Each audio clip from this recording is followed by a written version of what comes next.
လီကြီးဟန်ကိုအနားယူဖို့လှုပ်လိုက်ပြီးတော့ကျွန်တော်စမ်းတလုံးလောက်ထည့်လိုက်ပါတယ်ဆေးကြောပြီးတော့လက်စစ်ထမင်းကိုထဲမှာတီးလိုက်တာပေါ့ပြီးတော့ရီခဲစစ်တာထင်းကနေအမဲသားနဲ့ထိုးပြီးလှီးလိုက်ပါတယ်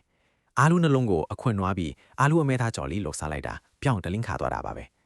စားတော့ပြီးတဲ့နောက်ကားမောင်းကန်းနဲ့တက်သွားပြီးစောင့်ကြည့်ကင်မရာတွေကိုကြည့်နေလိုက်ပါတယ်ဒီညကတော့ဘာပြဿနာမှမရှိပဲအေးအေးဆေးဆေးပါပဲကျွန်တော်တို့ဒီစွန့်ပစ်ထားတဲ့ကြောင်မီထွေးဝက်နဲ့ရောက်နေတာတပတ်တောင်ရှိသွားပါပြီဒီတစ်ပတ်လုံးဘာထူးခြားမှုမှမရှိခဲ့ပါဘူးကံကောင်းလာကကျွန်တော်တို့စီမှာရိတ်ခါတွေအလုံးလောက်ရှိနေတာပါပဲ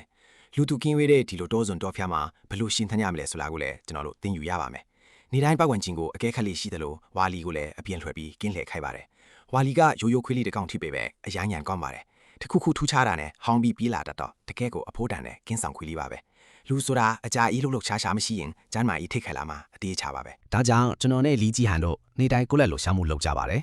လီကြီးဟန်ကသူ့စီမှာပါတွန့်ချင်းလို့ခေါ်တဲ့ကျမ်းမာရေးလီကျင်ခံတဲ့ဟိုအတင်းပြောနေပြီးမြင့်ကျွန်တော်ကတော့မတင်ချင်ပါဘူးအခုလိုထူးခြားတဲ့ကာလမှာတော့အင်းထဲမှာပဲနေပြီးအခုညီကိုစောင့်ရမှာပါကိုယ်ဆက်ခံထားရသူတွေကိုတွေ့ရင်လည်းကိုအချင်းမီတားခွေကြပါအောင်ကျွန်တော်တို့လမ်းကြောင်းစားတင်စီစဉ်ခဲ့ကြပါတယ်လီကျင်ဟန်ကမြေပုံကိုထုတ်လိုက်ပါတယ်ကျွန်တော်ကဇက်မျိုးလေးဘက်ကိုသွားဖို့အကြံပြုလိုက်ပါတယ်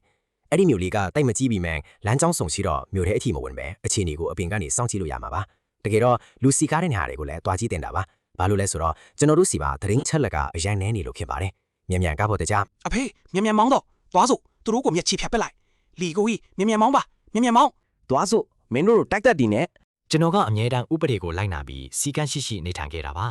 ကားမောင်းလာတဲ့ဒီနှစ်တွေတချောင်းလုံးမှာလည်းအရန်ကိုဂယူတစိုက်ရှိခဲ့လို့ရင်တိုက်မှုဆိုတာတခါမှမဖြစ်ခဲ့ဘူးပါဘူးဒါပေမဲ့ဒီနေ့မှာတော့လူဟုတ်မဟုတ်တောင်မသေးချတဲ့အရာတွေကိုကျွန်တော်အများကြီးတိုက်တက်မိသွားခဲ့ပြီ